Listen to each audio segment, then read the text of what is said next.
With the 26th pick in the 2017 NFL Draft, the Seattle Seahawks select 5'5" athlete Chris Hammond from Idaho. Love this kid. Absolutely love this kid. He can play inside, he can play outside. The only knock on him is size. Double move, see ya, I'm gone. He's one of those guys that's both quick and fast. Catches bubble screens. And by the way, no surprise. Welcome back to another EverydaySportsFans.com video. As you probably should, most of you know, I was not actually drafted with the 26th overall pick by the Seattle Seahawks. In fact, the Seattle Seahawks didn't even use the 26th overall pick. However, the NFL Draft was this past weekend. And like most people, instead of possibly going to my job and having the opportunity to lose my job to watch a college graduate get their first job, I tuned in Thursday, Friday, and Saturday for all of the coverage. Now, while I was watching that, I remember it used to be different. And there's some things that are good and there's some things that are bad with the current NFL Draft. And so I thought of three things specifically that I really thought would make a quick noticeable change, or making quick noticeable changes that they need to keep doing to keep the NFL Draft engaging, exciting, and or improve the otherwise dull event of listening to names be called for 10 plus hours. So let's start it off with number one. So it's a Saturday in September. What do most of us really enjoy doing? Tuning in way too early to College Game Day. Because Herb Street, Corso, and the crew do a great job of covering college games. In fact, it's their job to do that all year, is to be up to date on the college players so that they can talk about them. Their pros, their cons, the teams, everything. It's great, right? Okay, why don't they help cover the NFL Draft? Corso, not so much, but like Herb Street is already under contract with ESPN. Now, I think Herb Street could bring I know he's not the most analytical person on College Game Day, but he does have to know his stuff to be able to do it, and he's a personality the fans can relate to.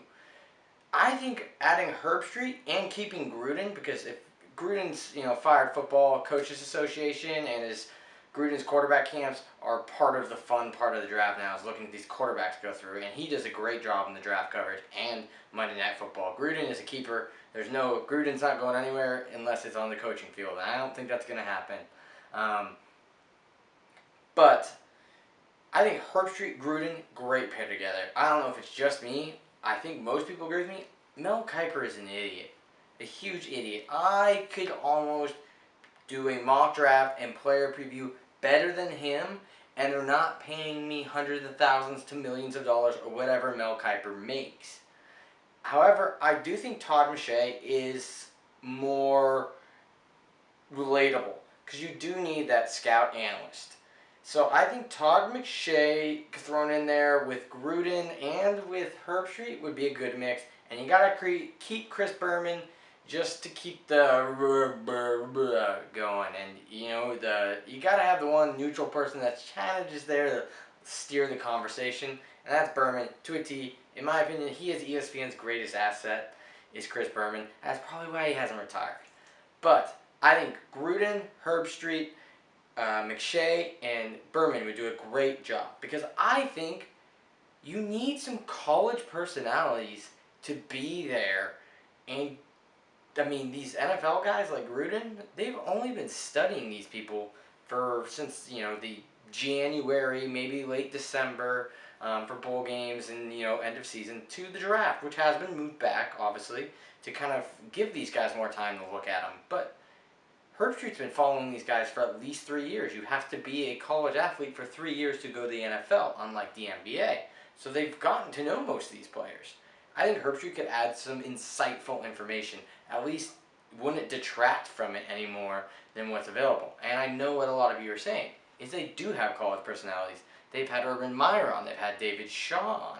However, do you expect David Shaw or Urban Meyer to say anything bad about, even if a Michigan player gets drafted, Urban Meyer is not going to say a negative thing about that player. It's not adding any controversy. It's not adding any excitement to it. They're pretty much there to praise every single player because, one, they just want the recruiting spotlight on them, so people go, oh, that David Shaw, ESPN really likes him. He gets invited to the draft. Maybe I'll get drafted. So they're smart for doing it. I just think ESPN has no reason to put them on there. No one expects David Shaw to start bad-mouthing Cal on the broadcast. I mean, other than, the Pac-12 players and a few like Deshaun Watson and the big national championship Alabama, all those good players, like, he doesn't know diddly winks about Akron's starting quarterback that's projected to go in the 5th round, Like, they bring nothing to the table. Meanwhile, I think Herb Street would bring more to the table. So if you're going to bring in college personalities, bring in a Herb Street or maybe a Desmond Howard. People that are geared towards college football. Add them to the draft coverage, as it's kind of the last time these players or these personalities will ever talk about these players. Now the second one, because we did a negative, is to praise the NFL. When they originally announced the move from the Radio City Music Hall, I thought it was a ploy to somehow get a better deal on the music hall. Maybe the lease was too expensive or, whatever it was. But this new traveling thing is awesome. Chicago did a great job last year, and it's still kind of up on the air on what they're doing. Then putting it in Philly, I know it was outside, but that wasn't even the appeal. It's just nice to have a different fan base there than the Jets and the Giants. I know people travel, but the majority of the base, and the way the Cowboys were jawing back and forth with the Philly fans, and yes, I know you could get that in New York as well, but it added that little bit of intensity to the draft. I think if you put it in cities like Boston, Seattle, Denver, Houston, Dallas, Miami, literally any NFL city would do a great job at hosting the NFL draft. I literally, off the top of my head, can't think of one that would be bad. Cleveland would even host an amazing draft, I would bet. And that draft would be better than their team for the next decade. So I think the traveling draft is a genius idea. I love it. Keep that up. NFL, Roger Goodell, you've got something going. Don't screw this one up. Now the third thing kind of ties into the second thing, alright? If you remember back in the day, if you bought tickets to the draft and you stayed all the way through to the 7th round last pick, you would get tickets to next year's. I don't know if they do that now that they're traveling, but if you remember seeing video clips of the people that were there for the Mr. Irrelevant announcement, it looked like closing time at a bad country bar. It was only the worst kind of people there. There were people sleeping. It was gross, disgusting, dead zone as far as atmosphere. But people will do almost anything for free stuff, especially when it's attached to the most profitable and most popular major sports franchise in North America. But this 3-day thing is too long.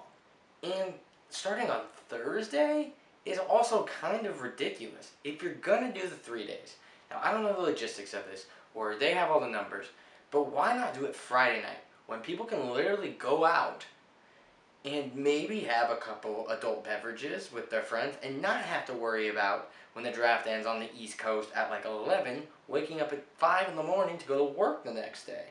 Imagine if your Friday was, I get off work, I meet the buddies at the local Philadelphia, or I guess they had the draft, the local Boston watering hole, cheers if it were, and you sit there and you wait there all the way till New England has their pick, which is always going to be towards the end until Tom Brady leaves, and then you don't have to worry about going to work tomorrow.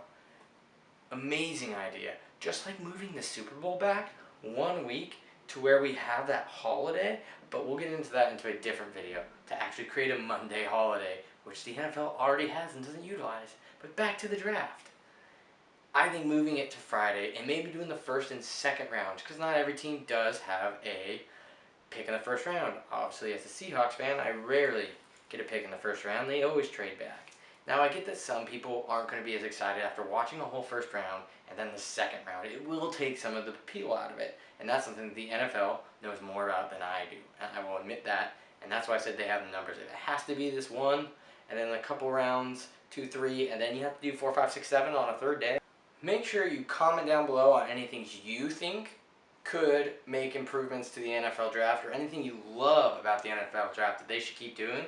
And also, who do you think the winner of this year's NFL draft was, and the biggest loser? Leave those down in the comment section below. Leave me a like, and I'll let this guy take it away from here. Hope you enjoyed the video. If you did, leave it a like and share it with all your friends and family so they get to enjoy it too. If you haven't already, consider pushing the logo right here in the upper left to subscribe to our channel. If you push that button right now, you'll get a notification every time we put new content out on the YouTube channel. Have an opinion of your own or want to start writing for our website, contact us on everydaysportsfans.com under the Contact Us section, and we'll be in touch to see if we can get some of your content up on the web. Never forget to follow us on social media. Our handle is @EDSportsFans. I'd like to thank you guys for tuning in and remind you guys to stay athletic, sports fans.